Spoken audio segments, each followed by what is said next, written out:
ರಾಜ್ಯ ಕಾಂಗ್ರೆಸ್ನಲ್ಲಿ ಪಟ್ಟಕ್ಕಾಗಿ ತಂತ್ರ ಪ್ರತಿತಂತ್ರ ಜೋರಾಗಿರುವ ಬೆನ್ನಲ್ಲೇ ಡಿಸಿಎಂ ಡಿಕೆ ಶಿವಕುಮಾರ್ ಅವರ ದೇಗುಲ ಯಾತ್ರೆ ಮುಂದುವರೆದಿದೆ. ಶೃಂಗೇರಿಯ ಶಾರದಾಂಬೆಯ ದೇಗುಲಕ್ಕೆ ಡಿಸಿಎಂ ಡಿಕೆ ಶಿವಕುಮಾರ್ ಭೇಟಿ ಕೊಟ್ಟಿದ್ದಾರೆ. ಕಾರ್ಥ ವೀರಾರ್ಜುನ ದೇವರಿಗೆ ವಿಶೇಷ ಪೂಜೆಯನ್ನ ಸಲ್ಲಿಕೆ ಮಾಡಿದ್ದಾರೆ. ಇದೇ ಮೊಟ್ಟ ಮೊದಲ ಬಾರಿಗೆ ಡಿಕೆಶಿ ಕಾರ್ಥ ವೀರಾರ್ಜುನನಿಗೆ ಪೂಜೆಯನ್ನು ಮಾಡಿರುವಂತಹದ್ದು. ದೇಗುಲದ ಗೋಡೆ ಮೇಲಿರುವಂತಹ ದೇವರಿಗೆ ವಿಶೇಷ ಪೂಜೆಯನ್ನ ಸಲ್ಲಿಸಿದ್ದಾರೆ. ಅಧಿಕಾರ ಹಾಗೂ ಶತ್ರು ಸಂಹಾರಕ್ಕಾಗಿ ಈ ಪೂಜೆಯನ್ನು ಕೈಗೊಂಡಿದ್ದಾರೆ. ಶೃಂಗೇರಿ ಮಠದ ಆವರಣದ ಗೋಡೆಯ ಮೇಲಿರುವಂತಹ ಕಾರ್ಥ ವೀರಾರ್ಜುನ, ಶೃಂಗೇರಿ ಶಾರದಾಂಬೆಯ ದೇಗುಲದಲ್ಲಿ ಡಿಸಿಎಂ ಡಿಕೆ ಶಿವಕುಮಾರ್ ವಿಶೇಷ ಪೂಜೆ ಸಲ್ಲಿಸಿದ್ದಾರೆ. ಶತ್ರುಗಳ ಸಂಹಾರಕ್ಕೆ, ಅಧಿಕಾರಕ್ಕಾಗಿ ಈ ಪೂಜೆಯನ್ನು ಮಾಡಿದ್ದಾರೆ ಅನ್ನೋದು ಗೊತ್ತಾಗ್ತಾ ಇದೆ. ವಿದೇಶ ಪ್ರವಾಸ ಮುಗಿಸ್ಕೊಂಡು ಬಂದಿದ್ದು ಡಿಸಿಎಂ ಡಿಕೆ ಶಿವಕುಮಾರ್ ಅವರ ದೇಗುಲ ಯಾತ್ರೆ ಮುಂದುವರಿತಾನೇ ಇದೆ.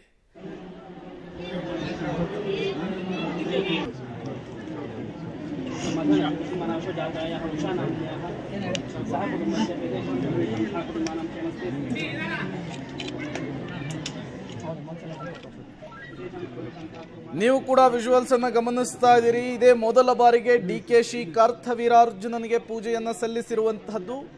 ಈ ಪೂಜೆಯ ಉದ್ದೇಶ ಶತ್ರುಗಳ ಸಂಹಾರ ಅಂದುಕೊಂಡಿದ್ದು ಈಡೇರಬೇಕು ಅನ್ನುವಂತಹ ಕಾರಣಕ್ಕೆ. ಈ ಹಿಂದೆ ತಮಿಳುನಾಡಿಗೆ ಹೋಗಿದ್ರು, ಅಲ್ಲಿ ಪ್ರಥಿಂಗಿರ ಯಾಗದಲ್ಲಿ ಭಾಗಿಯಾಗಿದ್ರು. ಅದಾದ ಮೇಲೆ ಬಂದು ಅವರು ಕೊಟ್ಟಂತಹ ಸ್ಟೇಟ್ಮೆಂಟು, ಅದಕ್ಕಾದಂತಹ ಬೆಳವಣಿಗೆಗಳು ಗಮನಿಸ್ತಾ ಇದ್ದೀವಿ. ಇದರ ನಡುವೆ ಇವತ್ತು ಶೃಂಗೇರಿ ಪ್ರವಾಸದಲ್ಲಿ ಡಿಸಿಎಂ ಡಿಕೆ ಶಿವಕುಮಾರ್ ಇದ್ದಾರೆ. ಅಲ್ಲೂ ಕೂಡ ಟೆಂಪಲ್ ರನ್ ಅನ್ನು ಮಾಡ್ತಾ ಇದ್ದಾರೆ, ದೇಗುಲ ಯಾತ್ರೆಯನ್ನು ಮಾಡ್ತಾ ಇದ್ದಾರೆ. ಸಹಜವಾಗಿಯೇ ಡಿಕೆ ಶಿವಕುಮಾರ್ ಅವರ ಈ ನಡೆ, ಸಹಜವಾಗಿಯೇ ಡಿಕೆ ಶಿವಕುಮಾರ್ ಅವರ ಈ ಬಿಹೇವಿಯರ್ ಕುತೂಹಲಕ್ಕೆ ಕಾರಣವಾಗ್ತಾ ಇದೆ. ಅವರ ಬಾಡಿ ಲ್ಯಾಂಗ್ವೇಜ್ ತುಂಬ ಕುತೂಹಲಕ್ಕೆ ಕಾರಣವಾಗ್ತಾ ಇರುವಂಥದ್ದು. ಕಾರ್ಥ ವೀರಾರ್ಜುನನ ದೇವರಿಗೆ ಇವತ್ತು ವಿಶೇಷ ಪೂಜೆಯನ್ನ ಶೃಂಗೇರಿಯಲ್ಲಿ ಡಿಕೆ ಶಿವಕುಮಾರ್ ಅವರು ಸಲ್ಲಿಸಿರುವಂಥದ್ದು. ಈ ಮೂಲಕ ಡಿಸಿಎಂ ಡಿಕೆ ಶಿವಕುಮಾರ್ ಅವರ ದೇಗುಲ ಯಾತ್ರೆ ಮುಂದುವರೆದಿದೆ.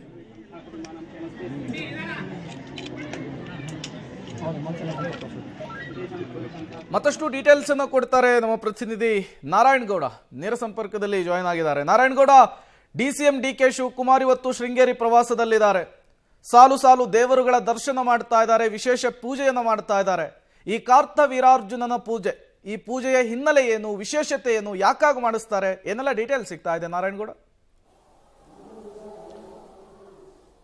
ಪ್ರೇಮ್, ಹೌದು. ಅಂದರೆ ಕಳೆದ 3-4 ದಿನಗಳಿಂದಲೂ ಕೂಡ ಟೆಂಪಲ್ ರನ್ ಮಾಡ್ತಿರುವಂಥ ಉಪಮುಖ್ಯಮಂತ್ರಿ ಡಿಕೆ ಶಿವಕುಮಾರ್ ಅವರು ಇವತ್ತು ಚಿಕ್ಕಮಗಳೂರು ಜಿಲ್ಲೆ ಶೃಂಗೇರಿ ತಾಲೂಕಿನ ಶಾರದಾ ಪೀಠಕ್ಕೆ ಭೇಟಿ ನೀಡಿರುವಂಥದ್ದು. ಅಂತಂದರೆ ಇವತ್ತು ಶಾರದಾ ಪೀಠದಲ್ಲೂ ಕೂಡ ಭಾರತೀ ತೀರ್ಥ ಸ್ವಾಮಿಗಳು, ಅಂದರೆ ಏನು ಶೃಂಗೇರಿ ಮಠದ ಹಿರಿಯ ಶ್ರೀಗಳು ಭಾರತೀ ತೀರ್ಥ ಶ್ರೀಗಳು ಕೂಡ ಅವರು ಸನ್ಯಾಸತ್ವ ಸ್ವೀಕರಿಸಿ 50 ವರ್ಷ ಆಯಿತು ಹಿನ್ನೆಲೆಯಲ್ಲಿ ಇವತ್ತು ಸುವರ್ಣ ಭಾರತಿ ಅನ್ನೋ ಕಾರ್ಯಕ್ರಮ ಮಾಡ್ತಿರುವಂಥದ್ದು. ಅದರಲ್ಲಿ ಸುಮಾರು 50,000 ಭಕ್ತರು ಕೂಡ ಏಕಕಾಲದಲ್ಲಿ ಮಂತ್ರಗಳನ್ನ ಪಠಿಸಿದಂಥದ್ದು. ಈ ಒಂದು ಕಾರ್ಯಕ್ರಮಕ್ಕೆ ಆಗಮಿಸಿದಂಥ ಡಿಕೆ ಶಿವಕುಮಾರ್ ಅವರು ಆರಂಭದಲ್ಲೇ ಡಿಕೆ ಶಿವಕುಮಾರ್ ಅವರು ಎಲಿಪ್ಯಾಡ್ ಅಲ್ಲಿ ಇಳಿದ ತಕ್ಷಣ ಇಲ್ಲಿನ ಕಾರ್ಯಕರ್ತರು ಕೂಡ ಅವರಿಗೆ ಮುಂದಿನ ಮುಖ್ಯಮಂತ್ರಿ ಅಂತಾನೆ ಘೋಷಣೆ ಕೂಗಿದಂಥದ್ದು. ಅದಾದ ನಂತರ ಕಾರ್ಯಕ್ರಮದಲ್ಲಿ ಭಾಗಿಯಾದಂತಹ ಡಿಕೆ ಶಿವಕುಮಾರ್ ಅವರು ಏನು ಶೃಂಗೇರಿ ಮಠದ ಆವರಣದಲ್ಲಿರುವಂತಹ ಒಂದು ದೇವಸ್ಥಾನ, ಅಂದ್ರೆ ನವಗ್ರಹಗಳ ಆಕಾರದಲ್ಲಿ ಇರುವಂತಹ ದೇವಸ್ಥಾನದ ಗೋಡೆ ಮೇಲಿರುವಂತಹ ಒಂದು ವೀರ್ಯಾರ್ಜುನ ಅಂದ್ರೆ ಕಾರ್ತಿ ವೀರ್ಯಾರ್ಜುನ ಅನ್ನೋ ದೇವಸ್ಥಾನದಲ್ಲಿ ಒಂದು ದೇವರಿಗೆ ಪೂಜೆ ಸಲ್ಲಿಸಿರುವಂತದ್ದು. ಅಂತಂದ್ರೆ ಈ ಹಿಂದೆ ಯಾವಾಗ ಮಹಾಭಾರತದ ಕಾಲದಲ್ಲಿ ಪಾಂಡವರು ಎಲ್ಲವನ್ನೂ ಸಹ ಕಳ್ಕೊಂಡಿದ್ರು, ಆ ಒಂದು ಕಾಲಘಟ್ಟದಲ್ಲೂ ಕೂಡ ಅವರು ಕಾರ್ತಿ ವೀರ್ಯಾರ್ಜುನನ್ನ ಮೊರೆ ಹೋಗಿದ್ರು ಅಂತ ಪುರಾಣಗಳಲ್ಲಿ ಉಲ್ಲೇಖ ಇರುವಂತದ್ದು. ಇವತ್ತು ಏನು ಶೃಂಗೇರಿ ಮಠದ ಗೋಡೆಯ ಮೇಲೂ ಕೂಡ ಕಾರ್ತಿ ವೀರ್ಯಾರ್ಜುನನ ಒಂದು ಮೂರ್ತಿ ಇರುವಂತದ್ದು. ಆ ಮೂರ್ತಿಗೆ ಡಿಕೆ ಶಿವಕುಮಾರ್ ಅವರು ಪೂಜೆ ಮಾಡಿರುವಂತದ್ದು. ಅಂದ್ರೆ ಈ ಹಿಂದೆ ಡಿಕೆ ಶಿವಕುಮಾರ್ ಅವರು 10 ಬಾರಿ ಶೃಂಗೇರಿ ಮಠಕ್ಕೆ ಭೇಟಿ ನೀಡಿರುವಂತದ್ದು. ಆದ್ರೆ ಯಾವತ್ತೂ ಕೂಡ ಈ ಕಾರ್ತಿ ವೀರ್ಯಾರ್ಜುನನಿಗೆ ಡಿಕೆ ಶಿವಕುಮಾರ್ ಅವರು ಪೂಜೆ ಮಾಡಿರಲಿಲ್ಲ. ಪ್ರೇಮ್, ಇದೇ ಮೊದಲ ಬಾರಿಗೆ ಪೂಜೆ ಮಾಡಿರುವಂಥದ್ದು. ಅಂತಂದ್ರೆ ನಾವು ಯಾವ್ದಾರ ವಸ್ತುಗಳನ್ನ ಕಳ್ಕೊಂಡಿರುವಂಥದ್ದಾಗ್ಬೋದು, ಅಥವಾ ಅಧಿಕಾರಗಳನ್ನ ಕಳ್ಕೊಂಡಿರುವಂಥದ್ದಾಗ್ಬೋದು, ಅಥವಾ ಶತ್ರುಗಳ ಸಂಹಾರಕ್ಕಾಗ್ಬೋದು, ಈ ರೀತಿಯಾದಂಥ ಒಂದು ಕಳ್ಕೊಂಡೋಗಿರುವಂಥ ವಸ್ತುಗಳನ್ನ ಹುಡ್ಕೋದಕ್ಕೋಸ್ಕರ ಈ ಒಂದು ಕಾರ್ತಿ ವೀರ್ಯಾರ್ಜುನನ್ನ ಮೊರೆ ಹೋಗ್ತಾರೆ ಅಂತ ಅಂದ್ರೆ ದೇವಸ್ಥಾನದ ಹಿರಿಯರು ಕೂಡ ಅಂದ್ರೆ ತಿಳಿದಂಥವ್ರು ಹೇಳ್ತಿರುವಂಥದ್ದು. ಅರೆ ಇಷ್ಟು ವರ್ಷಗಳ ಕಾಲ ಹಲವಾರು ಬಾರಿ ಶೃಂಗೇರಿ ಮಠಕ್ಕೆ ಬಂದಿರುವಂತಹ ಡಿಕೆ ಶಿವಕುಮಾರ್ ಅವರು ಇದೇ ಮೊದಲ ಬಾರಿಗೆ ಆ ಕಾರ್ತಿ ವೀರ್ಯಾರ್ಜುನನಿಗೆ ಪೂಜೆ ಮಾಡುವಂಥದ್ದು ಕೂಡ ಸಾಕಷ್ಟು ಕುತೂಹಲಕ್ಕೆ ಉಂಟಾಗಿರುವಂಥದ್ದು. ಪ್ರೇಮ್, ನಾರಾಯಣಗೌಡ, ಈಗ ರಾಜ್ಯ ರಾಜಕಾರಣದಲ್ಲಿ ಅದರಲ್ಲೂ ಕೂಡ ಕಾಂಗ್ರೆಸ್ ಮನೆಯಲ್ಲಿ ಪವರ್ ಶೇರಿಂಗ್ ವಿಚಾರ ದೊಡ್ಡ ಮಟ್ಟದಲ್ಲಿ ಚರ್ಚೆ ಆಗ್ತಾ ಇದೆ. ಸಿದ್ದರಾಮಯ್ಯ ಬಣದ ಸದಸ್ಯರುಗಳ ಸ್ಟೇಟ್ಮೆಂಟ್ ಬಹಳ ಚರ್ಚೆಗೆ ಗ್ರಾಸವಾಗ್ತಾ ಇದೆ. ಈ ಬೆನ್ನಲ್ಲೇ ಡಿಸಿಎಂ ಡಿಕೆ ಶಿವಕುಮಾರ್ ಅವರ ಈ ದೇಗುಲ ಯಾತ್ರೆ, ಶೃಂಗೇರಿಯಲ್ಲಿ ಅವರು ಭಾಗಿಯಾಗ್ತಾ ಇರುವಂತಹ ಪೂಜೆಗಳಲ್ಲಿ ಅವರು ತೊಡಗಿಕೊಳ್ತಾ ಇರುವಂತಹ ರೀತಿ ಎಲ್ಲೋ ಒಂದು ಬೇರೆ ರೀತಿಯ ಮೆಸೇಜ್ ಅನ್ನ ಪಾಸ್ ಮಾಡ್ತಾ ಇದೆಯಾ, ಹೇಗೆ ಅಂತ ಹೇಳಿ ನಾರಾಯಣಗೌಡ ಇದು?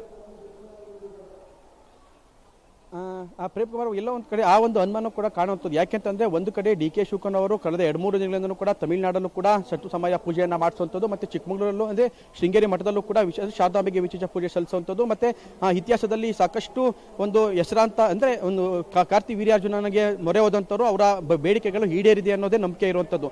ಈ ಪೂಜೆ ಮೇಲಿಂದ ಮೇಲೆ ಈ ರೀತಿಯಾದಂಥ ಪೂಜೆ ಮಾಡ್ತಿರುವಂಥ ಡಿ ಕೆ ಶಿವಕುಮಾರ್ ಅವರು ಒಂದು ಕಡೆ ಮಾಧ್ಯಮಗಳಿಗೆ ಪ್ರತಿಕ್ರಿಯೆ ನೀಡಬೇಕಾದ್ರೂ ಕೂಡ ನನಗೆ ಯಾರ ಬೆಂಬಲವೂ ಬೇಡ, ನಾನು ಪಕ್ಷ ಏನು ಹೇಳುತ್ತೋ ಅದಕ್ಕೆ ನಾನು ಬದ್ಧವಾಗಿರ್ತೀನಿ, ಹೈಕಮಾಂಡ್ ಏನು ಹೇಳುತ್ತೋ ಅದಕ್ಕೆ ನಾನು ಬದ್ಧವಾಗಿರ್ತೀನಿ, ನನ್ನ ಪರವಾಗಿ ಕಾರ್ಯಕರ್ತರಾಗಲಿ ಶಾಸಕರಾಗಲಿ ಅಥವಾ ಬೇರೆ ಬೆಂಬಲಿಗರಾಗಲಿ ಯಾರು ಕೂಡ ನನ್ನ ಬಗ್ಗೆ ಮಾತಾಡುವಂಥದ್ದು ಬೇಡ, ಕೂಗೋದು ಬೇಡ, ನನಗೆ ಯಾರ ಅಗತ್ಯನೂ ಇಲ್ಲ ಅಂತ ಒಂದು ಕಡೆ ಹೇಳುವಂಥದ್ದು. ಮತ್ತೊಂದು ಕಡೆ ಈಗ ದೇವರುಗಳು ಕೂಡ ಈ ಶತ್ರು ಸಂಹಾರಕ್ಕಾಗಿ ಮಾಡುವಂಥ ಪೂಜೆಗಳು ಇವೆರಡನ್ನೂ ಮಾಡಿದ್ರೆ ಎಲ್ಲ ಒಂದು ಕಡೆ ಡಿ ಕೆ ಶಿವಕುಮಾರ್ ಕೆಲವೊಂದು ವಿಚಾರಗಳನ್ನು ಮುಚ್ಚಿಡ್ತಿದ್ದಾರಾ ಅನ್ನೋ ಪ್ರಶ್ನೆಯನ್ನು ಕೂಡ ಕಾಡ್ತಿರುವಂಥದ್ದು. ಯಾಕೆಂತಂದ್ರೆ ಮಾಧ್ಯಮಗಳ ಮುಂದೆ ಒಂದು ರೀತಿ ಹೇಳಿಕೆ ಕೊಡುವಂಥ ಡಿ ಕೆ ಶಿವಕುಮಾರ್ ಅವರು ಪೂಜೆ ಪುನಸ್ಕಾರಗಳಲ್ಲಿ ಅವ್ರು ಮಾಡ್ತಿರುವಂಥ ಪೂಜೆಗಳೆಲ್ಲವೂ ಕೂಡ ಒಂದು ಶತ್ರು ಸಂಹಾರಕ್ಕಾಗಿ, ಒಂದು ಅಧಿಕಾರಕ್ಕಾಗಿ, ಅಂದ್ರೆ ಹಿಂದೆ ರಾಜ ಮಹಾರಾಜರ ಕಾಲದಲ್ಲಿ ಮಾಡ್ತಿದ್ದಂಥ ರಾಜ ಮಹಾರಾಜರು ಮಾಡ್ತಿದ್ದಂಥ ಪೂಜೆಯನ್ನೇ ಕೂಡ ಈಗಲೂ ಮಾಡ್ತಿರುವಂಥದ್ದು. ಒಂದು ಕಡೆ ಮಾಧ್ಯಮಗಳಿಗೆ ಒಂದು ರೀತಿ ಪ್ರತಿಕ್ರಿಯೆ ನೀಡುವಂಥದ್ದು, ಮತ್ತೊಂದು ಕಡೆ ಅಧಿಕಾರಕ್ಕಾಗಿ ನಡೆಸುವಂಥ ಪೂಜೆನೇ ಮಾಡ್ತಿರೋದ್ರಿಂದ ಡಿ ಕೆ ಶಿವಕುಮಾರ್ ಅವರ ನಡೆ ಕೂಡ ನಿಗೂಢವಾಗಿ ಕಾಣ್ತಾ ಇರುವಂಥದ್ದು. Prem. Okay, thank you Narayanagowda ತಮ್ಮೆಲ್ಲ ಮಾಹಿತಿಗಾಗಿ.